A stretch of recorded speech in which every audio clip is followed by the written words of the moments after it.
YouTube shorts, Instagram reel किंवा random यूट्यूबच्या कोणत्याही व्हिडिओवरती क्लिक करणं. आपल्याला वाटतं हेच आपला फोकस हलण्याचे कारण आहे, पण हे कारणं नाही आहेत.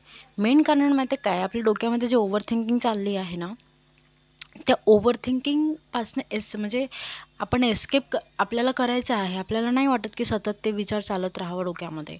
आय एम नॉट सेइंग की ते विचार नेहमी निगेटिव्हच असतात, पॉझिटिव्ह पण. म्हणजे आपण आपलं नियर फ्युचर प्रेडिक्ट करत असतो किंवा जे डे ड्रीमिंगचा जो प्रकार आहे, आपण ते डे ड्रीमिंग करत असतो सतत आपल्या डोक्यामध्ये, की नोकरी लागल्यावर असं होणार, नोकरी लागल्यावर तसं होणार.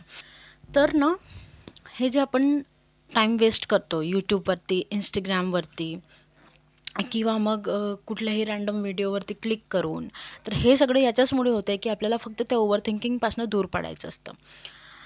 आपण प्रॅक्टिस सेशन्स बघतो, आपण जे मॉक प्रॅक्टिसेस होतात ते बघतो, पण जेव्हा मॉक देण्याची वेळ येते, जिथे पण 100% फोकस देण्याची जिथे वेळ येते ना, तिथून आपण पडण्याचा प्रयत्न करतो.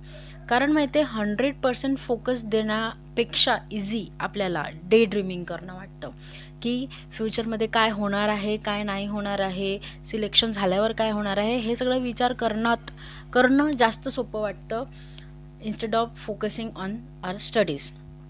आणि जिथे पण 100% फोकस देण्याची वेळ येते, तिथून आपण पडत असतो. फॉर एक्झाम्पल मॉक्स देणं किंवा मग काही क्वेश्चन्स फक्त बुक आणि आपण ते क्वेश्चन्स सॉल्व्ह करणं without helping of the teacher. आणि पझल्सचे सेशन जे टीचर्स लोकं घेत असतात, ते आपल्याला बघणं जास्त सोपं वाटते instead of solving it by ourself. म्हणून ह्या सगळ्या गोष्टीमुळे माहिती आहे का, आपण फक्त एस्केप करत आहोत. आणि हे आपल्या माइंडची आपली चुकी नाही आहे किंवा आपल्या माइंडची चुकी नाही. आपला माइंड तसंच फंक्शन करत असेल कदाचित, की आपल्याला इझी गोष्ट करायला जास्त मजा वाटते आणि आपण म्हणून इझी गोष्ट करायला जास्त बघतो. तसंच फोकस राहणं थोडंसं म्हणजे हार्ड आहे, कारण तिथे काही एंटरटेनमेंट नाही आहे आणि जिथे प्लॅन्स एक्झिक्यूट करायला आपल्याला आपण एक्झिक्यूट करू शकत नाही 100%. थोडंफार करू शकतो, 80-90%, 70% एक्झिक्यूट करू शकतो, पण 100% एक्झिक्युशन आपण त्या प्लॅनचं करू शकत नाही. आणि नवीन आणि ते 100% एक्झिक्यूट न करता नवीन प्लॅन बनवण्यात जास्त मजा वाटायला लागते. तेव्हा आपण जेव्हा कंटाळतो या डे ड्रीमिंगपासनं की फ्युचर प्रेडिक्शनपासनं, तेव्हा आपण यूट्यूब म्हणा, शॉर्ट्स म्हणा, ह्याच्यामध्ये पडतो. आणि म्हणूनच पडतो, जर आपल्याला 100% फोकस जर अभ्यासावर असेल, तर आपण ह्याच्या मागे आपण हे बघणारच नाही ना.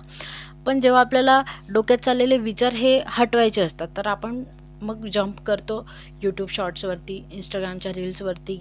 असं करण्यातच मजा वाटते. म्हणजे तिथून काही आपण बघतही नाही, पण कधीतरी असं नोटीस केलं असेल की आपण नुसतं वर करण्यातच मजा वाटते. आपण एक रील पण पूर्ण बघत नाही आणि की आपण इर्रिलेव्हंट काही बघत आहोत. आपण स्टडी प्लॅन्स बघण्यात किंवा एखाद्या टॉपरचा इंटरव्ह्यू बघण्यात ह्याच्यातच वेळ जाते. पण हे नाही कळत आपल्याला. कळते पण आपण वळत नाही, की आपल्याला आता ते प्लॅन्स बघण्यापेक्षा, ते प्लॅनिंग करण्यापेक्षा ते एक्झिक्यूट करणं जास्त महत्त्वाचं आहे. कारण ह्या महिन्यामध्ये भरपूर सारे प्लॅन्स आपले बनवून झालेले असतात आणि आपण जर रिपीटर्स असतो, तर आपल्याला 100% माहीत असतं की कोणता प्लॅन वर्क करणार आहे आणि कोणता प्लॅन वर्क नाही करणार आहे. काय स्टडी रुटीन असायला पाहिजे, काय नाही असायला पाहिजे, काय गोष्टी नॉन नेगोशिएबल आहे आणि त्या करायलाच पाहिजे, हे सगळं माहीत असतं. पण तरी पण आपण करत नाही, कारण त्याच्यामध्ये एफर्ट्स लागते, त्याच्यामध्ये 100% फोकस लागतो. आणि फोकस न राहण्याचं एकच कारण आहे, ते म्हणजे ओव्हर थिंकिंग. कधीतरी वाचलेलं होतं मी, की जसं आपण विचार करू तसंच आपलं आयुष्य असणार आहे 5 वर्षानंतर, 3 वर्षानंतर, 2 वर्षानंतर. तर ते डोक्याने तेच पकडलं आहे, सबकॉन्शियसली ते फीड झालेलं आहे आणि तेच आपण कॅरी ऑन करत आहोत. इट्स अ हाय टाईम नाव. आता प्रेझेंटमध्ये राहणं खूप जास्त महत्त्वाचं आहे. उद्या काय होणार, परवा काय होणार, 6-7 महिन्यानंतर काय होणार, 8 महिन्यानंतर काय होणार, हे नाही माहिती आहे. किंवा हे विचार करण्यापेक्षा आता प्रेझेंटमध्ये कुठला सब्जेक्ट कधी वाचायला पाहिजे, त्याचा कोणते क्वेश्चन्स प्रॅक्टिस करायला पाहिजे, ते जास्त महत्त्वाचं आहे. हा ना पॅटर्न बनलेला आहे. अभ्यासापासून एस्केप. जिथे पण प्रेझन्स ऑफ माइंड लागत आहे, तिथून आपण एस्केप करत आहोत. अभ्यास करतो, नाही असं नाही.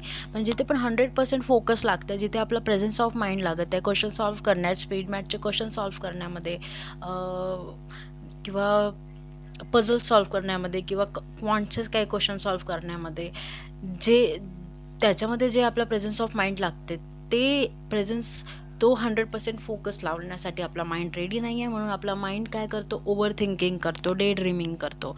आणि या डे ड्रीमिंगपासून वाचण्यासाठी आपण यूट्यूबकडे जातो, आपण इंस्टाग्रामवर जातो किंवा रँडम कुठल्याही व्हिडिओवरती आपण क्लिक करतो. हे असे सायकल आहे. मग असं सकाळपासनं आपण जे प्रॅक्टिस करायला पाहिजे ते प्रॅक्टिस करत नाही. We spend our day in classes.